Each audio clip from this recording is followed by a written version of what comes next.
Welcome. This video is for parents of students about to enter high school and students who are about to enter high school.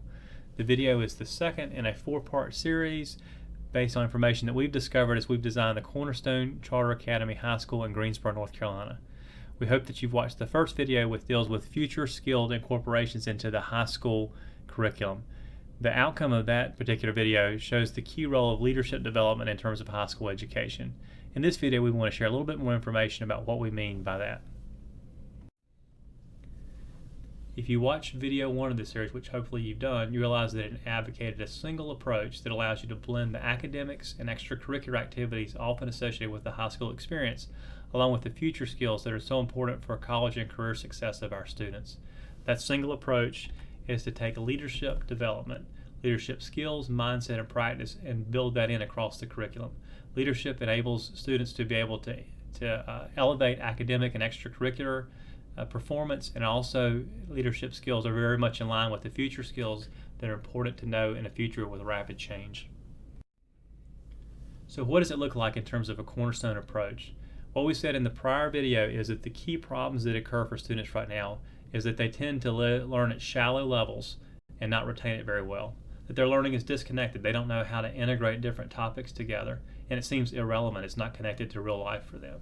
And so for us, leadership and its pairing with community engagement as co-curricular, things that go across the curriculum in addition to curricular activities, allows us to influence the entire high school experience, both the curricular activities in terms of classwork and extracurricular activities in terms of community clubs and athletics. So here's how it works. Those subjects like math and English and social studies, science, and other subjects, they're indicated by the box up in the right-hand corner. With leadership built into students, that enables them to engage in these classes in deeper levels. And so the learning that they have is deeper and more retained. In addition, the leadership connected with community engagement allows me to understand how these things are connected together. For instance, each year there's a particular area, say the environment or healthcare, that's an area of emphasis in the community, and we look at how each one of the classes is going to tie into those. So now students understand how things are integrated together. And lastly, through their activities in the community, in clubs, and in athletics, then people understand how to apply the things they're learning in school and the leadership lessons they're learning into the greater world. So now all of a sudden what they're learning becomes relevant. This allows students to come engage at a much deeper level. So here's our leadership development theme. Here's the model that we'll be using. The model begins with a heavy concentration of leadership development in the 9th grade and extends across the curriculum all the way to 12th grade. Its purpose is to do the following: to develop skills and mindsets to allow students to do these 3 things: to lead in their own lives, to work effectively with others throughout life, and to make a meaningful contribution wherever they go in life. So we divide it into those 3 areas. We tell students we want you to be able to lead yourself first, then to be able to lead others, and then finally lead in community. In each one of these 3 levels, we have 2 different categories of development that we want to have occur in each student. The first we call associated competencies. Associated competencies is for each one of those 3 levels. We have 5 competencies. Those competencies are a specific set of skills that can be described, that can be understood, and that can be applied.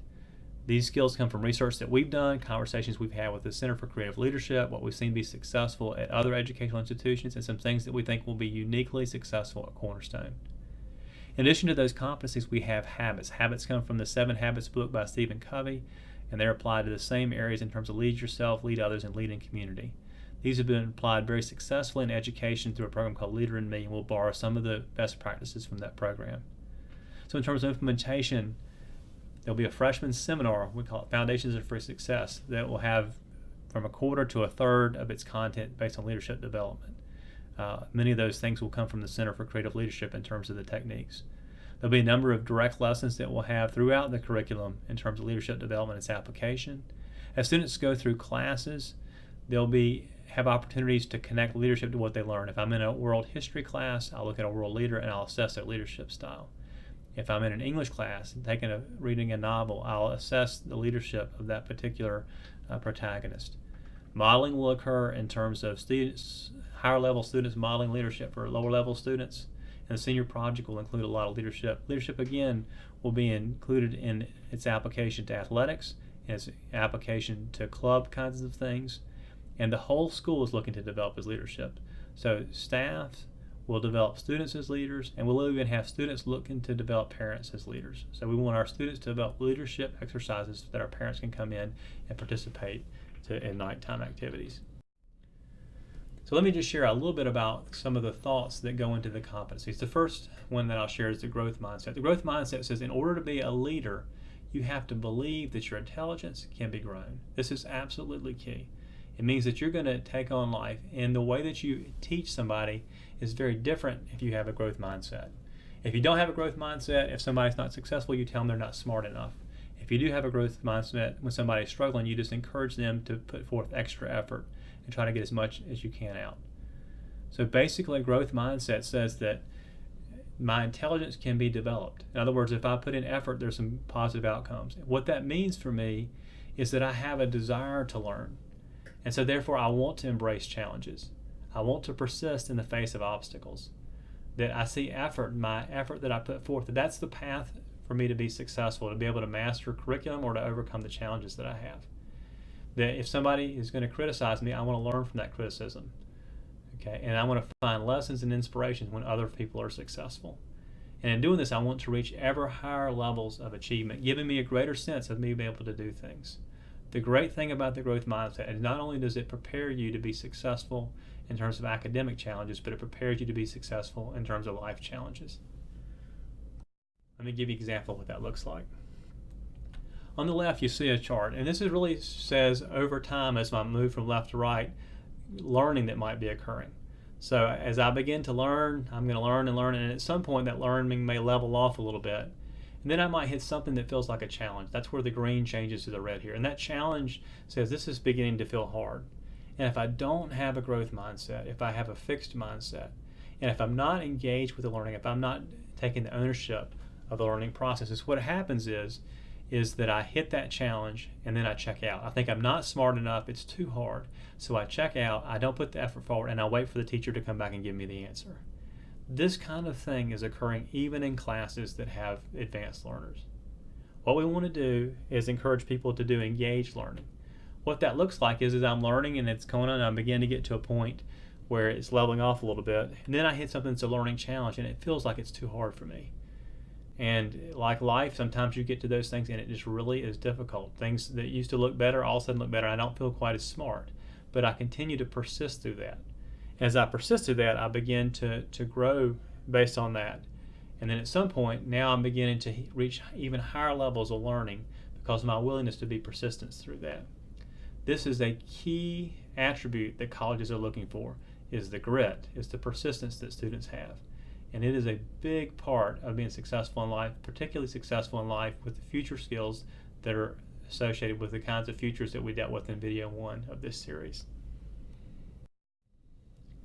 So when I have an engaged learner, when we talked about video 1, we talked about an uninformed consumer, somebody who comes in as a student who just interacts with the teacher but does not actually get connected directly to the topic. And as a result, it seems like a mystery to them. They're just trying to get a grade or pass the test or find out what does the teacher want. They don't even think about what is it that I want to get out of a class when I get into it. But now as a leader, then if I'm a student, then I'm going to engage directly with that topic. I'm also going to connect to the teacher and I'll connect to others, but I own the process. I know what value I want to get out of the process. I'm prepared to hit those times that seem more difficult. And I'm going to take my interaction with that topic. That allows me to learn at a deeper level. It allows me to retain it longer, and allows me to be able to make the connections between the different kinds of subjects and topics that I have.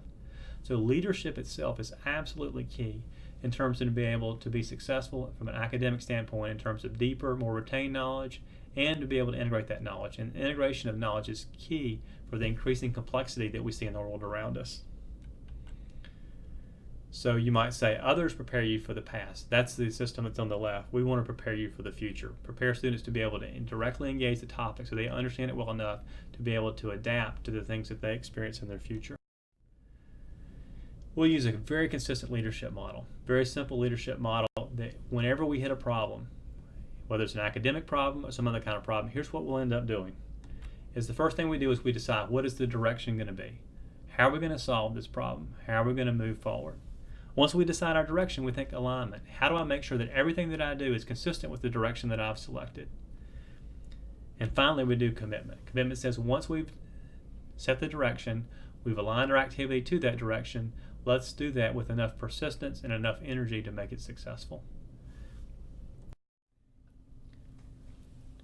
These leadership skills and mindsets are critically important in today's time. Consider if you're a parent who has a son. You should be aware that the current system increasingly fails to engage male students. For instance, of the 15 campuses with college students in the UNC system, only one of those campuses has more male students than females. Similarly, female and minority students are often stereotypically tracked away from science and math despite their interest and ability. Leadership development directly confronts these kinds of trends. Leadership development also values diversity and inclusion to enhance learning and to improve problem solving. So here's the kind of student we want to produce based on our pillars and based on the leadership development. We want students that engage each day with passion and with purpose. We want them to invest their heart as well as their mind as they grow as a person. We want them to possess deep and retained understanding of fundamental subjects. Those are the building blocks of education. Based on these building blocks, we want them to be able to integrate those subjects for application in an increasingly complex world, to be able to know how things connect together in order to solve problems. We want them to view learning as a lifelong endeavor. That's especially critical considering the rate of change that we see in the future. We want them to lead with competence and with integrity. They do that through cultivating open communication and collaboration. They need to know how to work together successfully. They embrace the future through adaptability, through creativity and use of technology. And finally, they will make a difference in our world that will display empathy, humility, and compassion. These are the things that we think are critical for the future success of your students.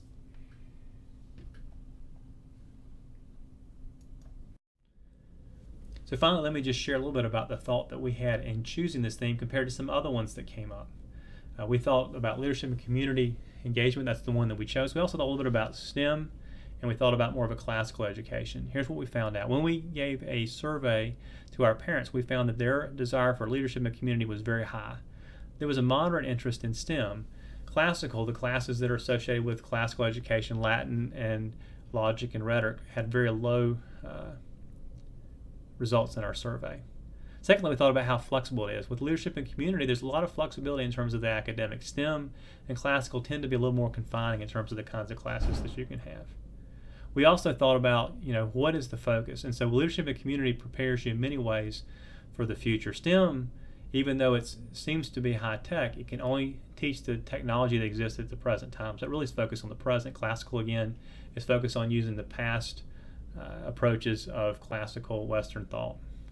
K-8 preparedness. We thought that the people that were in our K-8 right now would be prepared for all these kinds of things, leadership, STEM, and classical. But we thought for those that might come into Cornerstone from outside our K-8, that the leadership and community is more accessible for them.